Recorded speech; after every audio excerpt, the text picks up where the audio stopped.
Today I'm going to be reading another Christmas story from the book True Christmas Stories from the Heart of Appalachia. It was compiled and edited by James M. Gifford, Judith F. Kidwell, and Wayne Oxt. This is what the cover looks like.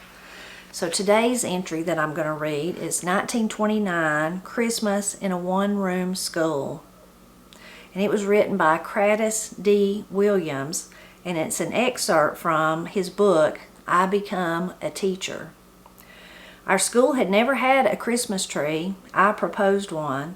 We could draw names for little gifts to cost no more than a nickel if bought at the store, or the gifts could be cookies, homemade candy or taffy, apples from the hole, or any little thing one might care to make for a gift, like a whistle from a branch of a buckeye tree, a jimmy dancer whittled from a spool, a pop gun made from an alder bush trunk, a doll made from a corn cob, a monkey on a string whittled from an old shingle, a cornstalk fiddle, slingshot, cutouts colored with crayons I had bought with pie mite money.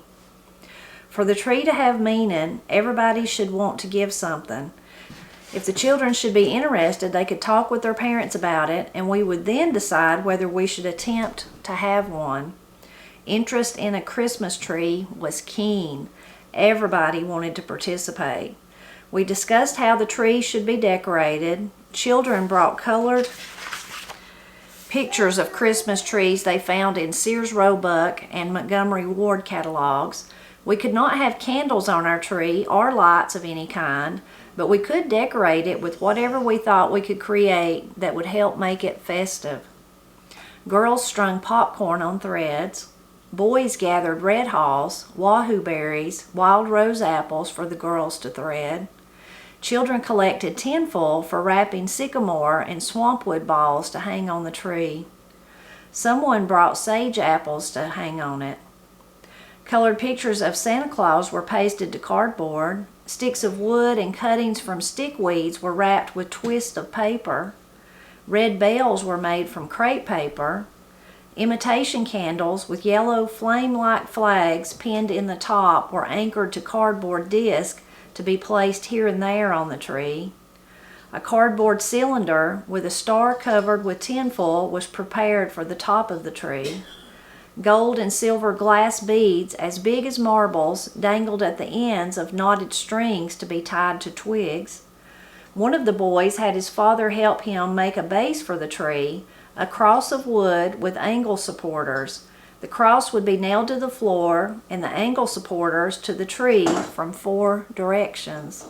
We received from J. Boggs, who owned the land around the school, permission to cut an evergreen tree, a small cedar if we could find one. A week before Christmas Eve, we found and set up a cedar tree about 5 feet tall, and the children began to decorate it.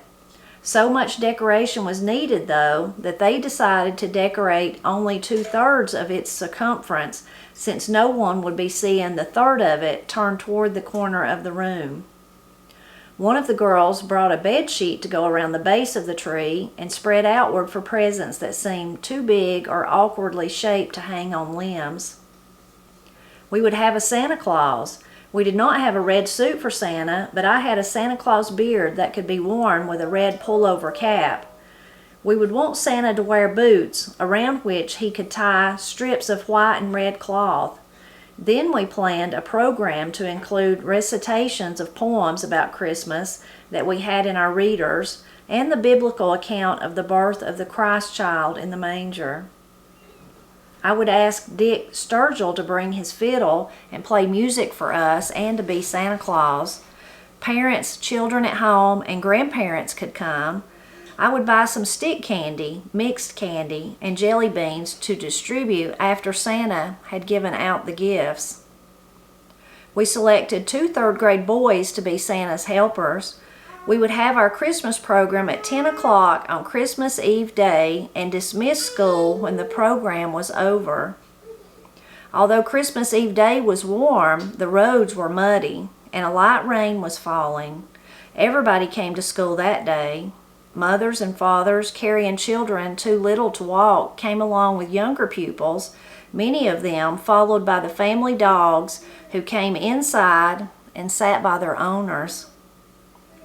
Dick Sturgill was there with his fiddle, but he had not worn either rubber boots or a red pullover cap. He agreed to wear a cap of one of the children and for the girls to tie the strips of red and white cloth over his pants and around his legs just below his knees. We first had the program of readings and recitations, including Moore's A Visit from St. Nicholas.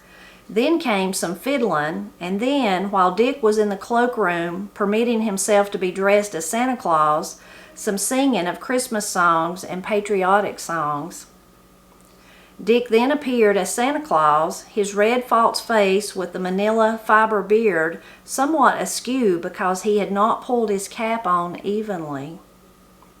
But the children squealed gleefully, and the little ones in their mother's arms withdrew from him as he attempted to pat them on the head while making his way to the tree at the front of the room. He had a delightful patter that included an appreciation of the tree, its pretty decorations, how good children are, especially just before Christmas when they are as good can be. He called for his helpers, one to find the gifts on and under the tree and present them to him, and another to deliver them to the good children present. The children were surprised, delighted, and happy as they tore away from the brown paper wrappings secured by pieces of string, some torn from strips of old cloth, to find what they were receiving. Some got packs of chewing gum, some bars of candy, little bags of homemade cookies or candy, or a shining red apple, or a little toy carefully whittled out with a sharp pocket knife. I then asked Santa's helpers to place a page torn from a Sears Roebuck catalog on the desk before each person in the room, broke open the packages of candy I had bought, and had the helper lay a piece on each catalog page until the candy had all been distributed. As I recall, each received a total of 5 pieces of candy. I thanked the parents, grandparents, and little ones for coming, hoped that Santa Claus might find each stocking hung with care on the backs of chairs that night, and wished them all a Merry Christmas. Thereafter, people in the valley began to have Christmas trees at home for the little children, and to save pretty baubles in shoeboxes hidden away in attics and closets and safes from one year to the next to decorate them with. One-room country schools closed only for Christmas Day and New Year's Day, but people were in a holiday mood for the 12 days of Christmas. Children brought to school with them during that season pieces of cake, called fruit cake locally, in their lunch buckets, gingerbread cookies, pieces of cake decorated with cinnamon hearts, cinnamon bark that they chewed secretly during the school day, pieces of brown paper pokes soaked in cinnamon oil that they chewed like chewing gum, and shining red apples that they ate at recess. New sweaters, cotton gloves, caps, brightly colored stockings were worn with pride. During that season, young people of courting age met at homes for parties at which they made taffy from sorghum molasses, seafoam, and fudge candy, and popcorn balls, and played games like Going Out West, Post Office, Climbing the Cherry Tree, and Bottoming the Sled. Young women carried with them their newest 78 RPM records of favorite country music stars. Admiring young men stood close by the phonographs to keep them wound up. During that time, too, housewives, their heads wrapped with new fascinators, the ends of which whipped in the wind, carried baskets of eggs along the muddy roads to the store to exchange for staples needed for Christmas cooking and for little extras for the young'uns. Men rode horses or mules over the community and visited one another, some carrying flasks of whiskey concealed in flapping saddlebags or inside coat pockets. They had drawn the whiskey from shard kegs in which their year's supply had been aging since last summer. Grandparents often, toward the end of the season, would visit among their children, dispensing from the depths of heavy coats red apples, nuts, and such little play purties as brightly colored bottles, tin boxes, or cartons that they had been saving. I attended one memorable party at Arb Gamble's during the season. The 8th graders who had entered high school in September were all there, as well as others of courting age from the district. Young people of high school age from other communities also came. The ground, frozen hard, was covered with a light snow, and the moon was full and bright.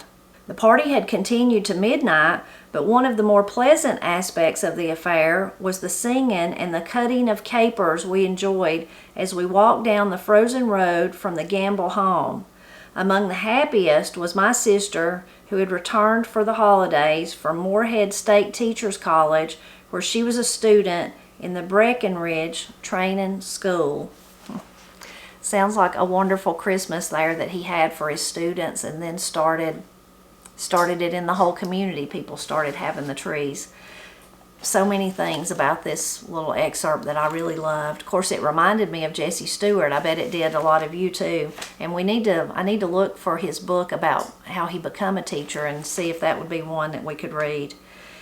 I wrote down a couple of things, but then while I was reading, I thought of more, so I'm going to go back and look first for those. So one of them was the way they tied the strings, the rags on the Santa Claus, the man pretending to be Santa Claus, on his knees. That reminds me of the Morris dancers at the John C. Campbell Folk School. They dress up and they paint their face and stuff, and they're dancing with sticks. I don't know if you've ever seen them or not. You can search Morris dancers and find them. They have bells on their legs, and so they jingle, but they also have like tie things like that around them. So that reminds me, I wonder if there's a connection somehow to that tradition. So I really liked that part. And then I wonder what else was it I was going to talk about that made me think of. I didn't write down, but while I was reading, I thought, no, I should talk about that too. Seems like it was something about his language, but I'm not sure. Okay, maybe it'll come to me. But what I did write down was I loved the way the kids, once they agreed they were going to have the Christmas tree, I love how they all pitched in and started helping, and the girls strung the popcorn, the boys gathered stuff that they could use, and they made all sorts of things to go on the tree. Me and Corey and Katie have made a lot of things like that over the years, and Granny sure has, for sure. But the tinfoil that he wrote of reminded me of when Corey and Katie was little, and I don't remember what I was making, but they would always want to create with me, and they were, at the table just coming up with whatever little odds and ends. Sometimes they looked funny, but I still have some of them, and they took like the tinfoil, it's not really tinfoil, but the silver paper from chewing gum wrappers, and they stuffed a little cotton in it, and then they just twisted the top of it to make like a little ball. That's all it was, with a twisted top, and then they put a little, Christmas hook in that and hung it on the tree. We still have some of them somewhere in our decorations. So that's really sweet that they made those. I have if you watch our videos, I have so many decorations, and I love to decorate for Christmas, but I don't know, 10 years or something like that ago, it wasn't that I was depressed or in a bad mood or anything like that, but I just told Matt I didn't want to pull all my stuff out, and I just wanted to have a natural Christmas, an old-timey Christmas.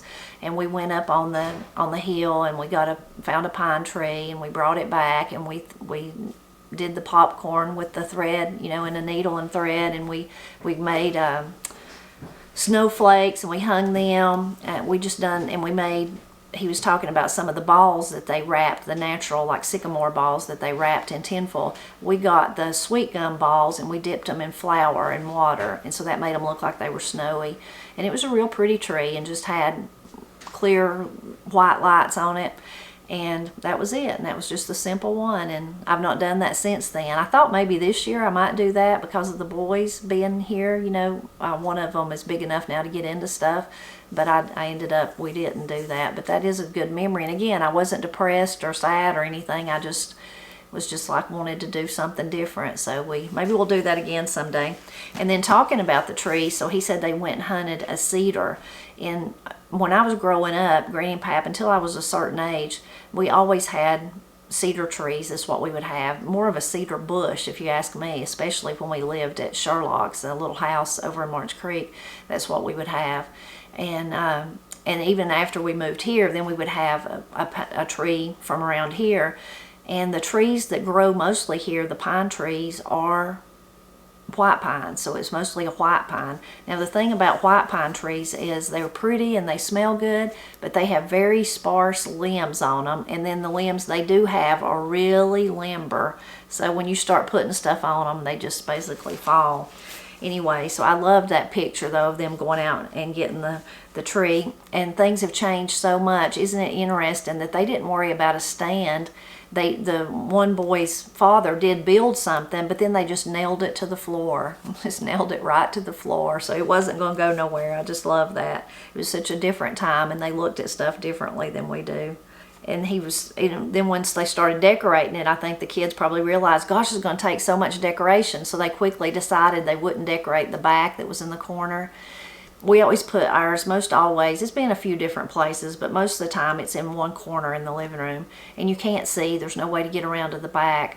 But for many years, Katie just insisted on decorating the back of the tree, and she would have to climb under the tree and then get up back there, and people would have to hand her stuff, and she would just insist on it, and it just become something humorous to all of us. She didn't decorate the back of it this year though, and she probably didn't do that last year, but when she was young, she wanted to decorate the back of the tree.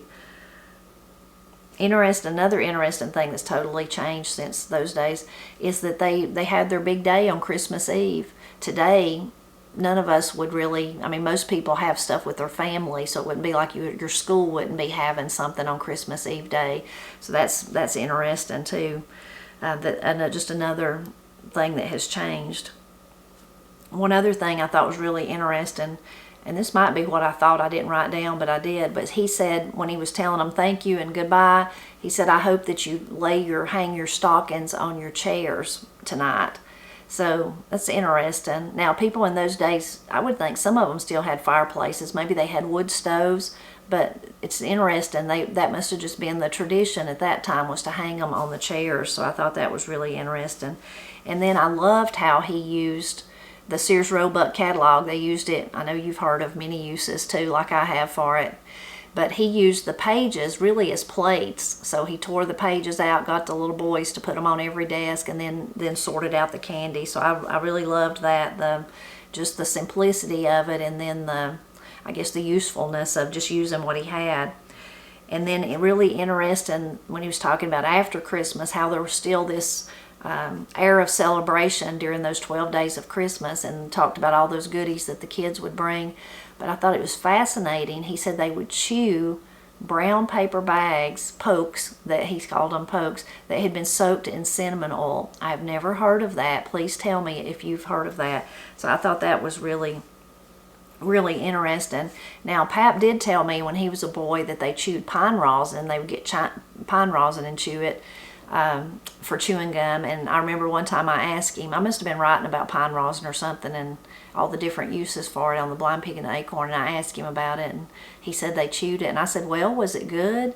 He said, well, it was good, yeah, when I was a boy, but after I tasted juicy fruit, I'd never want no more pine rosin, so it wasn't that good, you know. So that was his, it was all right when that's all you had, but it sure didn't compare to juicy fruit.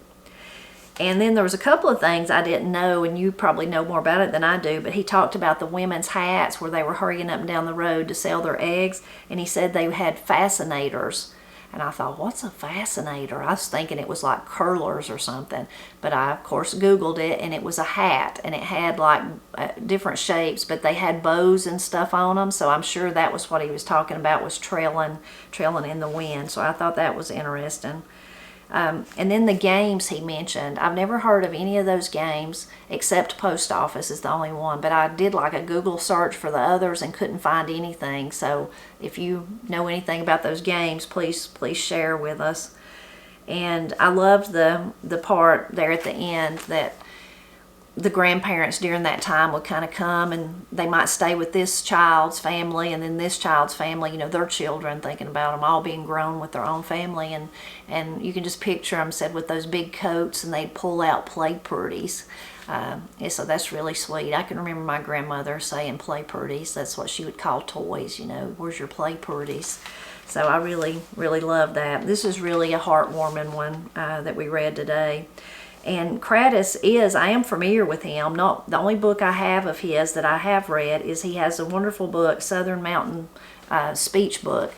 And it's just full of information, more of a study, you know, not necessarily, there are some stories, but mostly it's more of a linguistic, I guess, talking about why we say the things we did, where the language come from, and different grammar uses and those kind of things. So it's really interesting. But I hope you enjoyed today's reading. I hope you'll leave a comment and tell me what was your favorite part of this little Christmas story. And I hope you'll drop back by next Friday for another one.